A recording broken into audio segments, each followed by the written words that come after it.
So welcome to lecture 7 of the Statistical Thermodynamics for Engineers. So just a brief recap.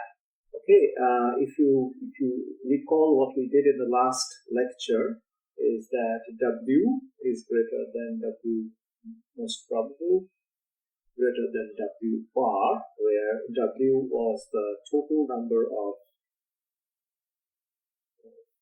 microstates. These are the total number of microstates in the system, and this is the mean number of microstates.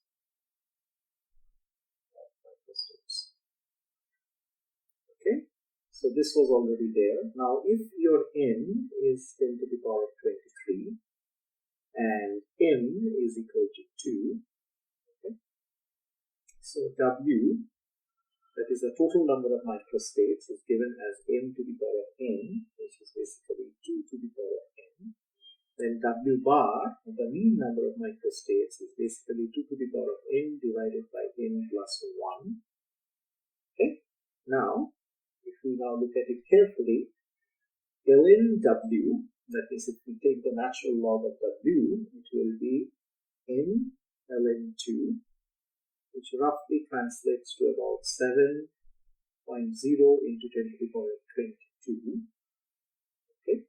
ln W bar, which is basically the logarithm of the mean number of microstates, ln W2 minus ln n plus 1, which also translates to 7.0 into 10 to the power of 22 minus 53.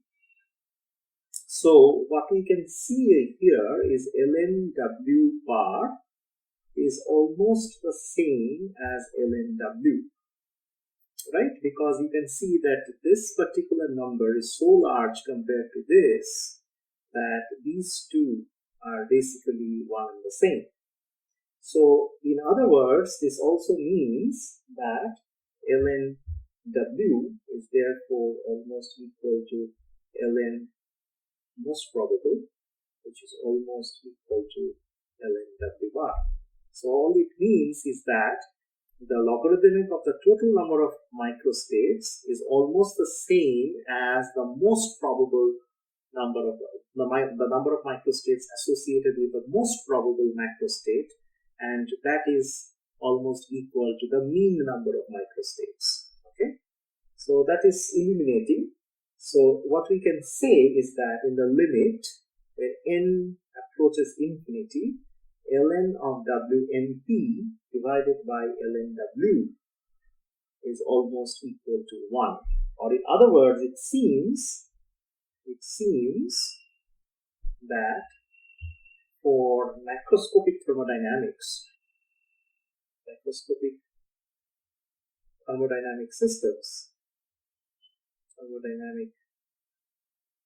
systems, almost all microstates are associated with the most probable macrostate.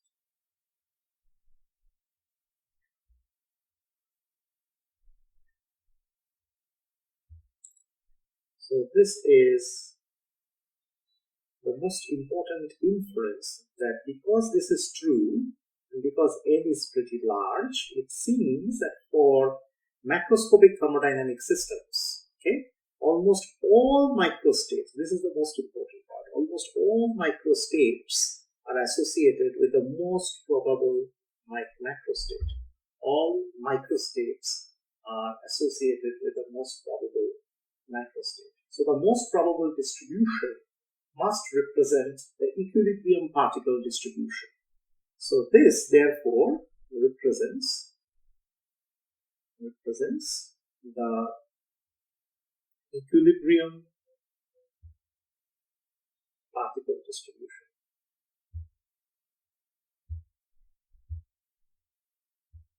Right. So this represents the equilibrium particle distribution. Okay, so that is pretty illuminating to begin with. Okay, so let us now look at the first level of statistics. Okay, because we have now covered the different aspects of macrostate, microstate. We know a lot. We know distinguishable, indistinguishable particles also. So we are going to look at Bose Einstein and Fermi Dirac statistics.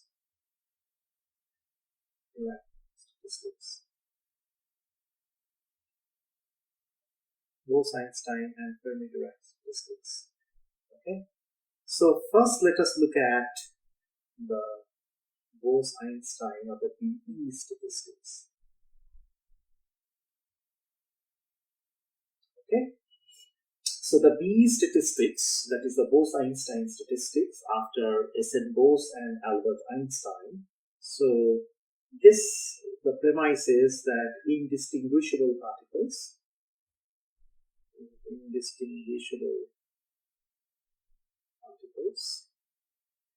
with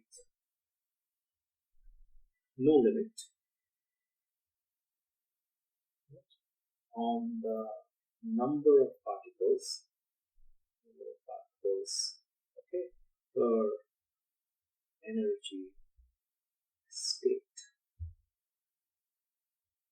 Okay. So let us consider, we will do it slowly, one energy level.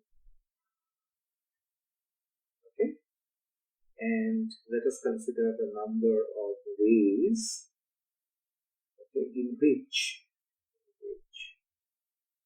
NJ bosons, which is the number of particles, a single energy level, bosons in a single energy level EJ, okay, EJ may be distributed in GJ energy states. So we consider one energy level, and we are going to see the number of ways in which NJ bosons, okay, because Bose Einstein statistics, so they're bosons. So these are the number of bosons in a single energy level EJ, may be distributed in GJ energy states, where GJ is the degeneracy. Okay, so you have basically GJ compartments, you have NJ indistinguishable particles. There is no limit on the number of particles per energy state. So one energy state can have as many number of particles as you want. So we have to consider that how this distribution is possible.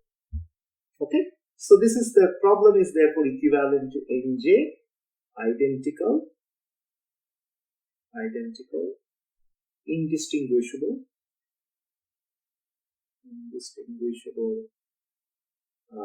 objects. We already have done this. Objects can be arranged in GJ containers. So it is like what we knew as M containers. So these are GJ containers with no limit.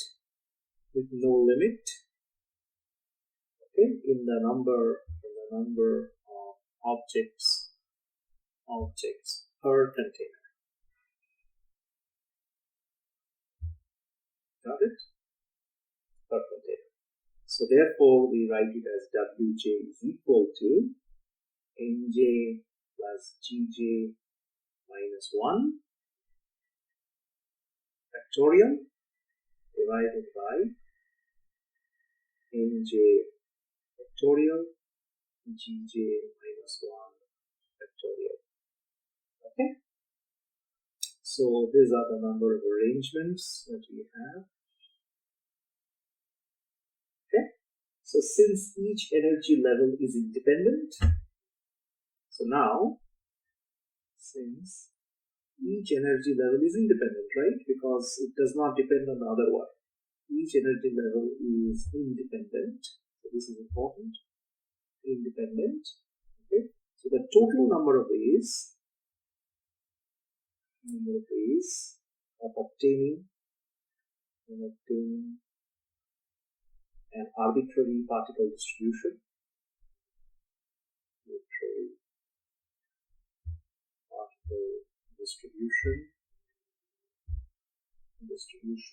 is, we write it as BE as Bose Einstein, is basically will be the multiplicative of all the J energy levels into Wj, which essentially translates to J Nj plus Gj minus 1 factorial divided by Nj factorial Gj minus 1 factorial.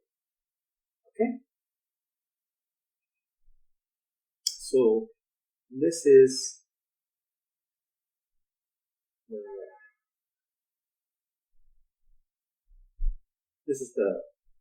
essentially what the distribution should look like.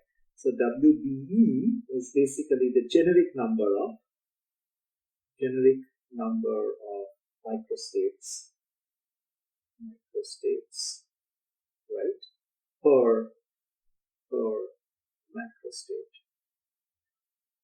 for BE statistics, right? These statistics, this is the generic number of microstates per macrostate, or the Bose Einstein statistics. So you got the point. So these are indistinguishable particles. Okay, they are identical, and how they can be distributed in Gj containers. There is Nj number of particles in energy level. So what you do after this, we follow the protocol. That means we take the logarithm of WBE, which therefore converts this multiplicative sign into an additive sign. Okay, so this becomes ln Nj plus Gj factorial. Okay, so these are all within bracket, by the way. So ln Nj factorial minus ln Gj factorial. Okay, so Gj is much greater than 1 because we said that degeneracy is usually a large number. Degeneracy is usually large number to begin with. Okay, so use the Stirling's approximation.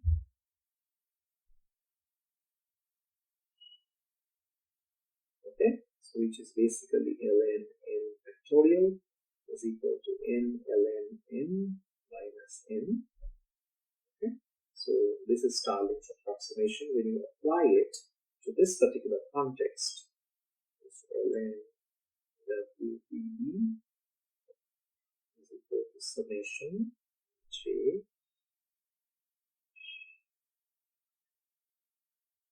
Nj plus Gj ln Nj plus Gj minus Nj ln Nj minus Gj ln Gj. Right? Okay, now simplifying it a little bit further. So this gives you J Nj ln Gj plus Nj by Nj plus Gj ln Gj plus Nj Gj. Okay, so this will be your Bose Einstein statistics. Right? So this up to this particular point we have worked out the Bose Einstein statistics, because this is what the statistics would look like, but we are not done yet. So we will do the Fermi Dirac now, take it up to the same level, and then we will see the most probable distributions. Okay, so the Fermi Dirac statistics. next thing is the Fermi Dirac statistics. So these are valid for fermions. It's called fermions. It's a class of particles. So again, the same thing, Nj fermions in Ej energy level, right? In Gj containers. But this time we have a limit with the limit of one particle per container. Okay, particle per container, and they are of course identical and indistinguishable.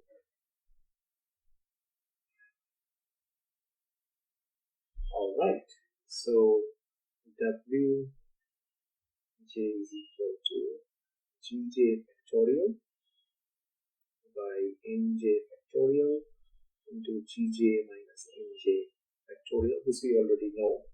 This accounts for this. This accounts for the indistinguishability. Accounts for it. This we already know as well. Okay. So the Fermi Dirac statistics therefore boils down to again the multiplicative of all the Wj's, which essentially translates to this Gj factorial divided by Nj factorial Gj minus Nj factorial. Okay. So this is once again the generic number of microstates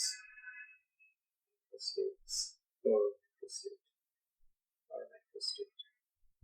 Also the same assumption valid because the energy levels, this essentially translates to that the energy levels are independent. Energy levels are independent. Okay? So energy levels are independent. Okay? So now, if you now cast ln w and d, okay, once again we take the log, it's j ln Gj factorial minus ln Nj factorial minus ln Gj minus Nj factorial. So this is what it is. Again, use the Stirling's approximation.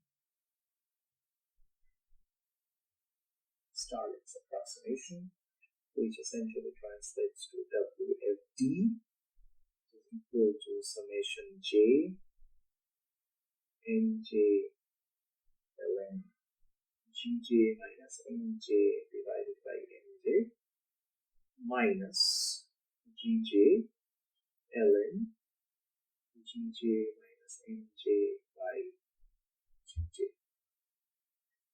Okay, so this will be Fermi Dirac statistics.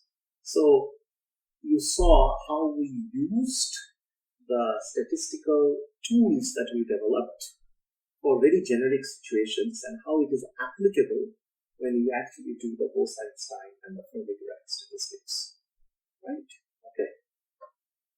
So now we choose the most probable distribution.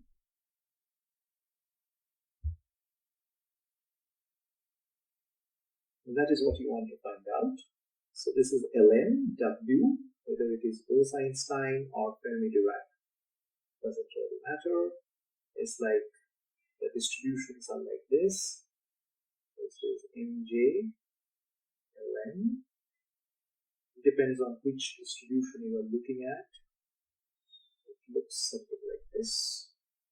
Plus minus Gj ln Gj plus minus Nj by Gj. Okay, so this is the distribution that you are looking at. So the most probable distribution, in order to find that out, our task is to find out the most probable distribution, right? So these are the Fermi Dirac statistics for any arbitrary distribution, right? So for that, we introduce two constraints in the system, right? First one is that summation of nj is equal to n, okay, which is basically mass conservation. And then you sum over nj ej is equal to e, which is basically the energy conservation. So these are both common sense, right? Okay. So we saw that, okay, now if we write once again ln w is summation j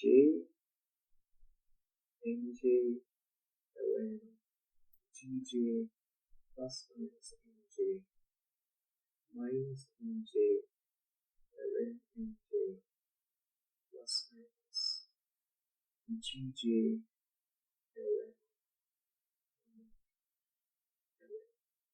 gj plus minus nj minus plus gj ln gj.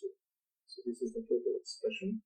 What you do is that you differentiate first, because you have to find out the most probable distribution. So once you do that, okay, you get ln. So I'm writing it a little smaller just so that you can see it properly.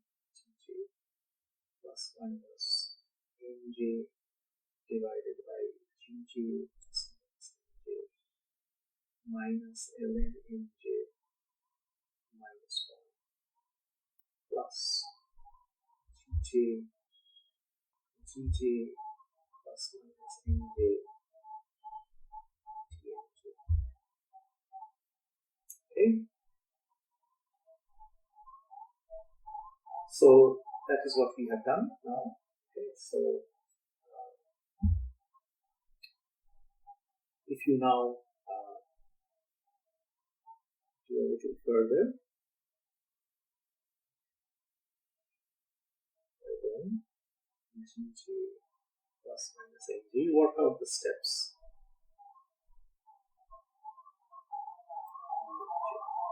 So these are the things that you get. Now, gj and ej are taken constants during the differentiation. So we have taken gj and nj, okay, gj and ej, sorry. So gj and ej are taken as constants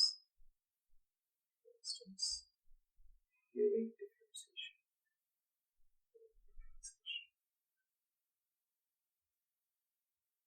Okay. So gj is an integer, it is degeneracy, and ej is, of course, it's basically a function of the total volume of the system.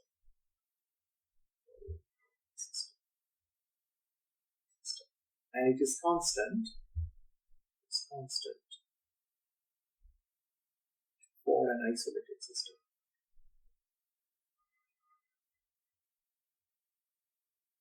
It's constant for an isolated system. So therefore, summation dnj is equal to 0. Okay, and summation j dnj is also equal to 0. Okay. So now we have the situation, and so introducing the concept of Lagrange multipliers now. So introduce Lagrange multipliers. Okay, what you have is therefore j ln gj plus minus nj minus ln nj minus alpha minus beta ej into dnj is equal to 0. Alpha, gamma, beta are the Lagrange multipliers.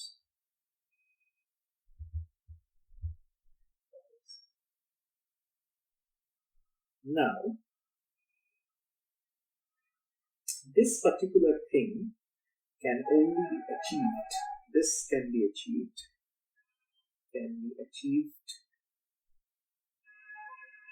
for all j if and only if, that's what I write, if Gj plus minus Nj divided by Nj is equal to alpha plus beta G.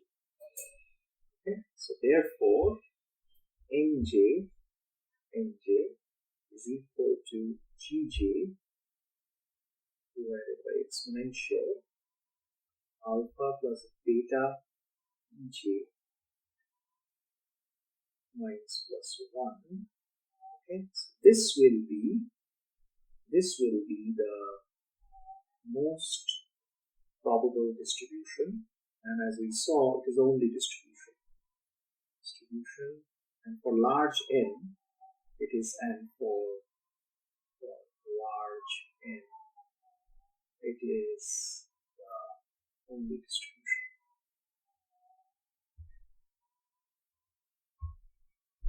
Okay, all right. So as you can see now, right? So this is, depending on which one you are looking at, this is the Bose Einstein and the Fermi Dirac, the most probable distribution. This is how Nj particles are distributed in Gj energy level, Gj energy states. Okay, so this is a rather interesting thing, and just to recap, alpha and beta are called the Lagrange multipliers. Okay, this is valid, as you can see, y. Okay, and Ej is basically the function of the total volume of the system. It is constant for an isolated system, if you recall. Okay, and that comes from your macroscopic definition, and we have done a lot of stuff using Stirling's approximation and stuff like that to arrive at this particular expression. So the next class we are going to look at, or in the next lecture, we are going to look at entropy and the equilibrium particle distribution. So coming up is entropy and equilibrium particle distribution. So this is what is coming up next in the next lecture, which will be lecture 8, and there we are going to look at that how the most probable distribution can be found out. But here in this case you can see, because we do not know alpha or beta, these are unknowns, right? So therefore this distribution, that whatever I have given you, is incomplete. This is incomplete since alpha and beta are unknown. So hence you cannot really have a fair idea of what is your Nj going to be. So Nj, if it is the most probable distribution, you still need to see what is this alpha and beta all about, because only then you can find out the most probable distribution, and for that we need entropy and we need a few other things which we are going to cover in the next lecture. So thank you.